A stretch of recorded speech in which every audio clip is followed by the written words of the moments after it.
Hola, buenas, soy Iván Campos y bienvenidos a Más allá del muro, Rasputín. Así que para empezar, diremos que Grigori Rasputín nació en 1869, en la zona occidental de Siberia, en una pequeña aldea llamada Proposkvoy, un lugar bastante peculiar, más que nada porque la temperatura media anual es de 1 grado sobre cero. Fue el quinto de 9 hermanos. Cabe destacar que solo él y su hermana Feudosia sobrevivieron en la infancia, hijo de agricultores. Y allí, pues, su vida era igual que la de sus congéneres en esa pequeña aldea.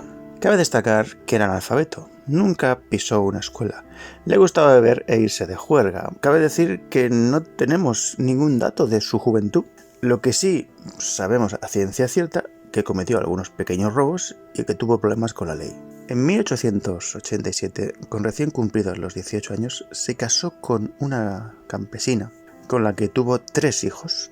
En 1897, cuando tenía 28 años, decidió dejar a su familia para peregrinar. Algunos especuladores históricos dicen que se fue al monasterio para escapar de la ley, ya que había cometido, como era normal, algún pequeño robo y tenía que rendir cuentas. Así que antes de que fueran a buscarle, pues se fue. Otros dicen que sufrió un arrebato religioso porque se le apareció la Virgen María.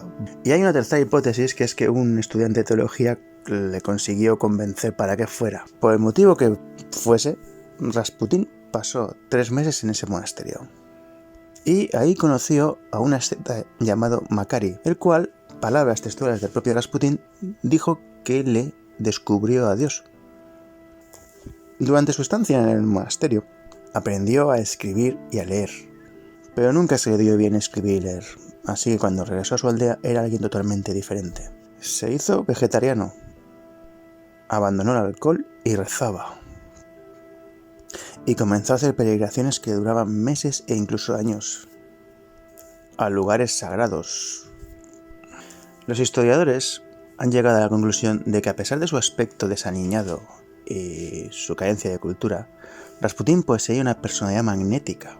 Cada vez que regresaba a su aldea, tras una peregrinación a uno de estos puntos religiosos, su aura de místico crecía. Por esto mismo no tardó en tener sus propios acólitos, ya sean miembros de su familia y campesinos, y que parecía una figura religiosa viviente. Así que rezaban con él en una capilla todos los domingos, que construyeron con sus propias manos y donde realizaban rituales secretos. El sacerdote local veía con malos ojos esa congregación, ya que era su competencia y les oía cantar canciones extrañas. Aquí ya tenemos uno de los primeros rumores, ya que no se puede confirmar, es un rumor, el cual decía que sus seguidoras tenían que lavarle antes de cada servicio. A ver, esto es un rumor y como tal ha llegado a los libros o a los archivos. Algunos historiadores creen que Rasputín se unió a los Christi, una secta que creía que para alcanzar gracia máxima había que llegar a ella por medio del dolor y la flagelación, así como orgías sexuales. Sin embargo, otros historiadores creen que esos rumores eran infundados. Como bien he dicho, son rumores y como tales fueron reflejados en los archivos y crónicas de la historia de ese momento. Por lo que solo podemos darle eso, credibilidad como rumor, no podemos confirmar ni negar nada. A principios del siglo XX, su fama como hombre santo y capaz de resolver las crisis espirituales de cualquiera comenzó a propagarse por Siberia como si fuera pólvora ardiendo. A pesar de que había los rumores de que mantenía relaciones sexuales con sus seguidoras, consiguió que las autoridades locales religiosas le dieran una carta de recomendación para entrar en el seminario de San Petersburgo. Así que Rasputín viajó allí en 1903 y consiguió impresionar a la archimandrita Feofán. Resaltamos este personaje porque estaba muy bien conectado con la alta sociedad rusa y llegó a ser confesor del zar. Esta amistad le abrió las puertas de la aristocracia a Rasputín. El 1 de noviembre de 1905 fue cuando el zar Nicolás II conoció a Rasputín en el Palacio Peterhof. Esto lo sabemos porque el zar dejó constancia de este encuentro en su diario personal, por lo tanto es una fuente sólida y fiable, donde el zar Nicolás II escribió que él y su esposa habían conocido a un hombre de Dios, Grigori, de la provincia de Tobolsk. Un año después de esto, Rasputín le pidió al zar permiso para poder llevarle un icono religioso y volvieron a verse. Cabe destacar que por esos tiempos el zar Nicolás II había tenido ya 4 hijas y por fin había tenido un quinto hijo que era un niño. Con tan mala suerte que era hemofílico. 1907 la zarina le pidió ayuda a Rasputín para su hijo, ya que la fama de curandero de Rasputín había crecido y expandido desde sus días en Siberia, desde que tuvo su despertar religioso. Rasputín acudió a la llamada de la zarina cuando el pequeño sufrió una nueva hemorragia. Rasputín lo único que hizo fue rezar junto a él. La hemorragia milagrosamente cesó, y la zarina quedó convencida de que la salud de su hijo más querido dependía por completo de la presencia de Rasputín, llegando a la creencia de que solamente en presencia de Rasputín el pequeño sentía alivio de su mal. Los historiadores y antropólogos han llegado a la conclusión de que esto era posible por la presencia de Rasputín creaba un efecto de sugestión en el pequeño, porque al ver que todo el mundo estaba nervioso y Rasputín estaba sereno, inducía un estado de calma al niño y una especie de efecto placebo y psicosomático también para su malestar. Entre las teorías que también se especulan está que la supresión de medicación hacía que no se aumentara el sangrado, ya que no se le trataba con ácido acetilsalicílico, que es lo que le daban los médicos, por lo cual esto ayudaba. También hay otra especulación que dice que Rasputín sabía dónde presionar para poder conseguir un control y disminución del ritmo cardíaco. Pero repito, son teorías. Otra especulación es que Rasputín hipnotizaba al Alexei, al hijo de la zarina. Lo que sí podemos decir a ciencia cierta es que la zarina estaba convencida de que la presencia de Rasputín era lo que mantenía vivo a su hijo. De ahí que Rasputín se convirtiera en una figura destacada en la corte. Y claro, esto ya le creó de forma indirecta y otras de forma directa enemigos. Influía de forma negativa en las decisiones que tomaba el zar, hasta el punto en que la Iglesia Ortodoxa rusa le acusó de ser un hereje religioso. A los poderosos, a la élite rusa, esto no le importó lo más mínimo, ya que en ese momento histórico estaba en alza el espiritismo y la teosofía entre las sociedades altas rusas. Entonces, no les suponía ninguna molestia que la Iglesia Ortodoxa rusa catalogara de hereje religioso a Rasputín. De hecho, hasta digamos que eso elevó su estatus entre los aristócratas rusos. Esto conllevó que no solo la familia real estaba dando sus beneplácitos a Rasputín, sino que otros muchos nobles rusos cayeron bajo su campo de acción de su personalidad magnética. Cabe destacar también su forma de hablar. No era una forma de hablar clara, sino que hablaba por medio de frases eclécticas, como si de un oráculo se tratase. También podemos destacar que sabía escuchar y mostraba una gran empatía, algo poco común en la nobleza, ayudando así a aliviar y eliminar los padecimientos espirituales que sufría aquel que le apellida ayuda. Lo que sí podemos decir a ciencia cierta es que requería de continuo el uso de meretrices, y esto lo sabemos porque la policía tenía un inventario. Y para sorpresa de todos, de los testimonios que se han podido recoger de esas mujeres que acudían al domicilio o al hotel con el que quedaban con él o a la sauna, decían que lo único que les pedía es que se desnudaran y él las miraba un rato y luego se tumbaba con ellas vestido. Es una especulación, pero este encuentro, digamos que aliviaba su tensión sexual. Esto es una especulación. O una forma de enfrentarse a lo pecaminoso o al acto carnal y resistirlo. Tenemos las dos vertientes. O bien que una forma de alivio mental ante no ejecutar la presión sexual, o bien una forma de enfrentarse al deseo. Pero también cabe decir que con los datos anteriores de que este hombre pues no solo no hacía orgías, hacía macroorgías, pues ahora recorremos el espectro social de esa época. Rusia estaba enfrentando una crisis económica y social sin precedentes.